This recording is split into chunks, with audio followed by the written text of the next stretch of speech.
a historic win for Donald Trump. Scotus did rule in a unanimous decision that Donald Trump will stay on the ballots in all of the states. Let me just show you here this article from Axios. Because, of course, Democrats, by the way, now, I mean, this is like the big news of the day. This is just their new ruling that came out today, and it was unanimous. But now, of course, Democrats are scrambling to figure out a way to avert democracy and get him off the ballot, which I'll tell you about. But here's this article. Supreme Court rules Trump can appear on Colorado ballot. Former President Trump cannot be barred from Colorado's primary ballot under the 14th Amendment. The Supreme Court ruled unanimously on Monday. This was a 9-0 decision. Why it matters. It's a major win for the GOP presidential frontrunner and paves the way for him to appear on the ballot nationwide, despite facing eligibility challenges in dozens of states. The court's decision comes a day before Super Tuesday, when more than a dozen states, including Colorado, will hold primary contests. Scotus said, because the Constitution makes Congress, rather than the states, responsible for enforcing Section 3 against federal office holders and candidates, we reverse, the Supreme Court wrote in the decision. The justices agreed unanimously that states have no power under the Constitution to enforce Section 3 with respect to federal offices, especially the presidency. So they say you can ban people from running in your state-held elections, your state office elections, but you cannot bar people from running in federal offices. That's Congress, not you as the state, that can make that decision. So you could kind of see where this is headed if it's Congress, which we'll get to here in just a second. Now, the three liberal justices, what did they do? This is Sotomayor, Kagan, and Brown-Jackson. They wrote that the decision could insulate Trump from future controversy, and they said, quote, "We cannot join an opinion that decides momentous and difficult issues unnecessarily, and we therefore concur only in the judgment," they wrote. So basically, the problem with the decision at this point is that there wasn't anything that said anything about the, lack of an insurrection or lack of, I should say, lack of, he hasn't been convicted. He hasn't been charged with an insurrection. He hasn't been convicted with an insurrection, yet all of these states have been trying to get him off the ballot because of an insurrection. And they don't really address that in the ruling. They just say, and this is how SCOTUS works, right? They always just kind of stick to one thing. Now, that issue could be maybe brought up at a later time. Like, how could you punish me for a crime I did not commit? Like, you're saying that that I'm a criminal, but you haven't charged me with a crime and you haven't convicted me of a crime. So how could you possibly say that I'm a criminal in some way, right? That could be addressed maybe at a later time. They didn't address that. That is what I would like them to address, of course.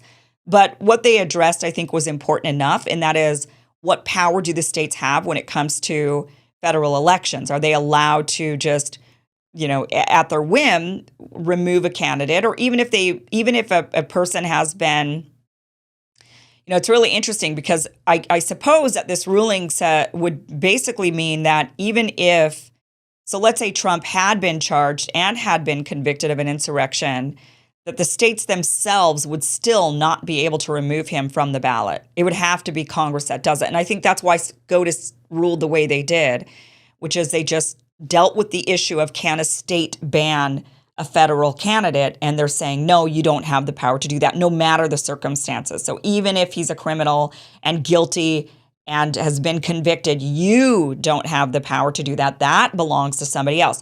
So then I think what would have to happen is, once this then goes to Congress, which of course they're trying to do something, because I'm going to tell you about Jamie Raskin always trying to get in there to thwart democracy, all in an effort to preserve democracy, right?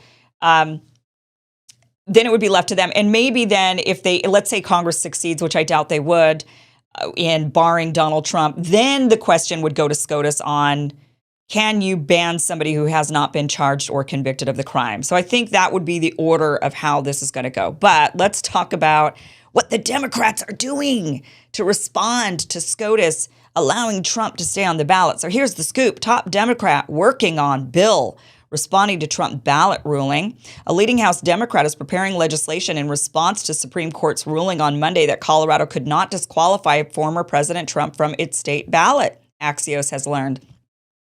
The ruling determined that only Congress can enforce language in the 14th Amendment, barring anyone who engaged in insurrection from holding federal office. Congress will have to try and act, Representative Jamie Raskin, the ranking member of the House Oversight Committee, told Axios.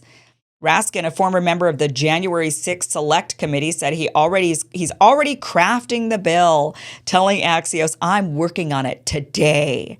Raskin pointed to legislation he introduced with Representative Debbie Wasserman Schultz in 2020. Sorry, I'm sorry.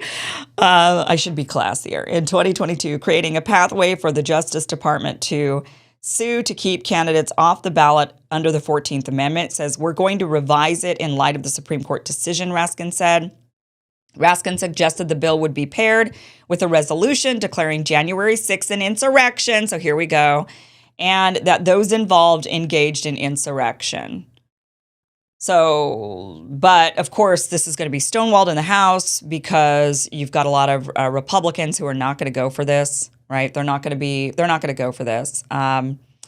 You even have Representative Mike Lawler, a Republican, cheering the Supreme Court ruling, saying, I don't have a lot of hope that Speaker Mike Johnson will allow us to bring enforcement legislation to the floor, but we have to try and do it, Raskin said. Oh, so sorry. This was a quote from Raskin. So Raskin knows that with Republicans controlling Congress, that Speaker Johnson's not going to be bringing this legislation that he's going to propose to the floor, this, hey, let's declare January 6th an insurrection without sufficient evidence, right? And let's go ahead and say that everybody who was there and who was involved, could you imagine all of the Americans who were there who were just simply protesting? This is how far gone the Democrats are. It's not only now just wanting to get rid of Donald Trump from the ballot to ensure that he never actually ends up in government, in the White House again, but it's going to go beyond that. This bill that he's crafting is actually going to label every single American who was at the protest as having engaged in an insurrection. So now you can't just, so it would be so totally, completely dystopian to say that you could essentially, because Trump never said, go in there and fight and wreak havoc and break down the walls and stop them, right? He said, let's go march and peacefully protest.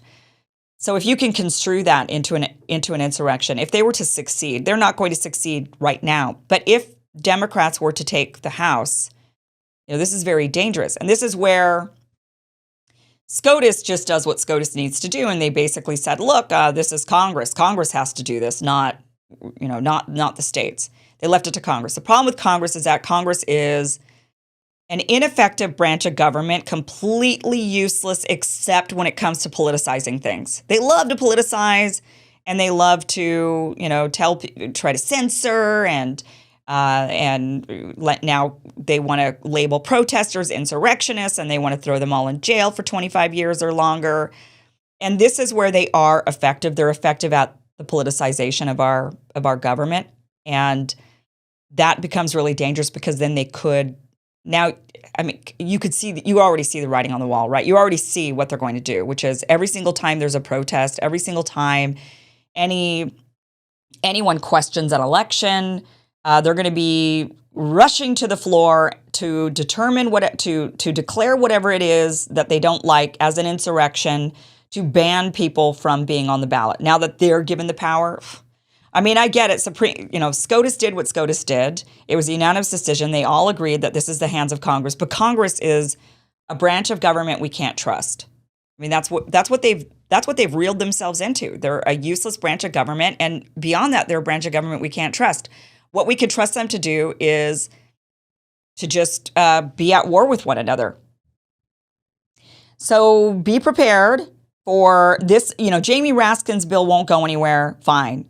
But what will this lead to in the future, I think, is my big question. How will they politicize this? How will they work to stop their enemies, silence their enemies at any given chance now that they've been given this kind of newfound power that they really always had, but now it's been asserted by the Supreme Court. So that's really kind of freaky. It's kind of freaky, but that's the news. Donald Trump will be on he will be on the ballot at this point. He will remain on the ballot. So, until Democrats, and then I'm sure Republicans would do the same thing in the future if they can, because both sides do what the others, they both politicize subvert and do all the things that they possibly can in order to maintain power. That's what they do. Hey guys, be sure to like, share, and subscribe if you like this segment. Now, you might be wondering, this seems like it's part of a bigger show. You're right, it is. The full show is at KimIversonShow.com. So what you're watching is just a clip. And if you want to get the full experience, then you got to go to KimIversonShow.com. The show airs Monday through Friday, 12 p.m. Pacific, 3 p.m. Eastern at KimIversonShow.com. That is where you can watch the full show. Here, you just get clips. So click on the link down below, go to the full show, enjoy. Otherwise, I'll see you next time right here. And be sure, once again, like, share, and subscribe. Thanks for watching.